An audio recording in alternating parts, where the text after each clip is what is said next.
कुछ मिस्टेक्स है जो फाइनेंशियल हेल्थ को हार्म करती है। फर्स्ट है no budget. No budget means आपका कोई बजट नहीं रहता है कि अपना अपना जो जो खर्चा है, जो मंथली खर्चा है वो कहाँ पे जाता है, या कोई चीज़ खरीदना है, जैसे बच्चों के एजुकेशन हो गया या किधर हमें वैकेशन के लिए जाना है, उसका कोई बजट नहीं रहता है और मंथली खर्चे का बजट नहीं रहता। तो पहली मिस्टेक है नो बजट। सेकंड मिस्टेक है नो गोल्स। नो गोल्स यानी आपको पता ही नहीं कि आपके बच्चों के एजुकेशन के लिए, ग्रेजुएशन के लिए या मैरिज के लिए कितना मनी लगने वाला है, और आप पैसे जो सेव करते हैं उसका कोई गोल नहीं रहता है, आप नॉर्मली सेव करते हैं। पर हमें अपने गोल के हिसाब से हमें सेव करना चाहिए। बिकॉज हम कोई वैकेशन पे जाते हैं ना, वहाँ का पूरा पता रहता है कि हम कहाँ कहाँ पे जाने वाले हैं, कहाँ कहाँ पे स्टे करने वाले हो, कहाँ कहाँ पे घूमने वाले हैं। पर वही बात आती है हमारे पर्सनल फाइनेंस की और पर्सनल चीज़ों की, तो हम उसको गोल बेस्ड प्लानिंग नहीं करते, तो गोल बेस्ड प्लानिंग करना चाहिए। थर्ड है कि जैसे इमरजेंसी फ़ंड नहीं रहता आपके पास, तो इमरजेंसी फ़ंड नॉर्मली लोग रखते नहीं हैं, तो वो इमरजेंसी फ़ंड आपको रखना चाहिए, क्योंकि इमरजेंसी नहीं रही तो आपकी बहुत सी आपकी सिचुएशन फाइनेंशियल हेल्थ ख़राब हो सकती है। नेक्स्ट है कि जैसे आप क्रेडिट कार्ड का यूज़ बहुत ज़्यादा करना, अनवांटेड क्रेडिट कार्ड का यूज़ करना, वो भी अपने फाइनेंशियल हेल्थ को हार्म कर सकता है। और नेक्स्ट है कि जैसे इजी मनी कमाने की जो हम कोशिश करते हैं, जैसे ट्रेडिंग करते हैं या किधर भी हम इन्वेस्टमेंट करते हैं विदाउट नॉलेज, तो वो भी हमें फाइनेंशियल हेल्थ को हैम्पर कर सकता है। क्योंकि मोस्ट ऑफ द लोग क्या करते हैं, कोई विदाउट नॉलेज हम स्टॉक मार्केट में ट्रेड करते हैं और उसकी वजह से लॉस होता है, तो उस वजह से आपके फाइनेंशियल हेल्थ ख़राब हो सकती है।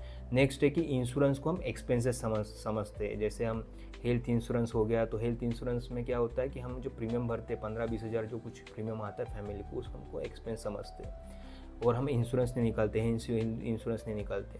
उस वजह से सडनली हमें कुछ, हमारा फैमिली को हॉस्पिटलाइजेशन हो गया तो एक लमसम अमाउंट लग जाता है, 1 से 2 लाख रुपये अपने को खर्चा ऐसे ही लग जाता है कोई भी हॉस्पिटलाइजेशन में हो गया तो हेल्थ इंश्योरेंस को एक्सपेंस समझना ये भी मिस्टेक्स है और वो अपने फाइनेंशियल हेल्थ को हैम्पर कर सकती है। तो हेल्थ इंश्योरेंस और टर्म लाइफ इंश्योरेंस आपको निकालना चाहिए अपने फाइनेंशियल हेल्थ को सही रखने के लिए। तो ये सब पैरामीटर्स है जो अपने फाइनेंशियल हेल्थ को हार्म कर सकते हैं। जैसे फर्स्ट है आपका नो बजट, नो गोल्स, उसके बाद आप जो क्रेडिट कार्ड का यूज़ अनवांटेड करते हो वो हो गया। इमरजेंसी फंड नहीं रहता है आपके पास, वो भी आपको अगर फाइनेंशियल हेल्थ के लिए हैम्पर कर सकता है। थर्ड है आप शॉर्टकट में पैसा कमाना है, जैसे आपको ट्रेडिंग करना है, अनवांटेड बिना नॉलेज के हम इन्वेस्ट करते हैं, वो भी होता है। और आप इंश्योरेंस को हम खर्चा समझते हैं।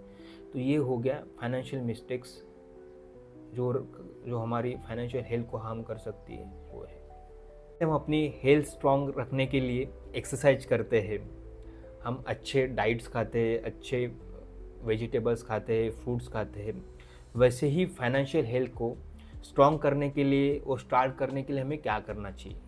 तो फर्स्ट है आपको कि आपकी इनकम आपको और एक्सपेंस आपको मॉनिटर करना है। आपकी इनकम कहाँ कहाँ से आ रही है, आपके एक्सपेंस कहाँ कहाँ पे हो रहे हैं, वो बस थोड़ा सा लिखना चालू कर दीजिए। उसके बाद minimum 3 to 6 month of emergency fund को थोड़ा थोड़ा आपको सेव करना है हर महीने में, जो आपका 3 to 6 मंथ का आपका इमरजेंसी फंड बिल्डअप होना चाहिए। नेक्स्ट है कि जैसे आपको आपकी नेटवर्क ट्रैक रखना है, नेटवर्क कितना है आपका, यानी हम अपना इनकम तो ट्रैक रखते हैं पर अपना नेटवर्क हमारा बढ़ रहा है या नहीं बढ़ रहा है, नेटवर्क ग्रो हो रहा नहीं हो रहा है, उसको ट्रैक रखना है। नेक्स्ट है कि जैसे इंश्योरेंस प्रोटेक्शन हमें लेना ही है। जैसे टर्म लाइफ इंश्योरेंस है जो हमारे फैमिली को प्रोटेक्ट करती है, और हेल्थ इंश्योरेंस है जो हमें फाइनेंशियल प्रोटेक्शन देता है, तो आपको इंश्योरेंस लेना है। तो ये सब चीज़ों से आपको स्टार्ट करना है। और नेक्स्ट है आपका इन्वेस्टमेंट। तो आपको मिनिमम 500 से 1000 की SIP मिनिमम आप स्टार्ट कीजिए, मिनिमम 10 से 20% आपको सेविंग करना स्टार्ट कीजिए। तो ये सब चीज़ें आपके फाइनेंशियल हेल्थ को इम्प्रूव कर सकती है।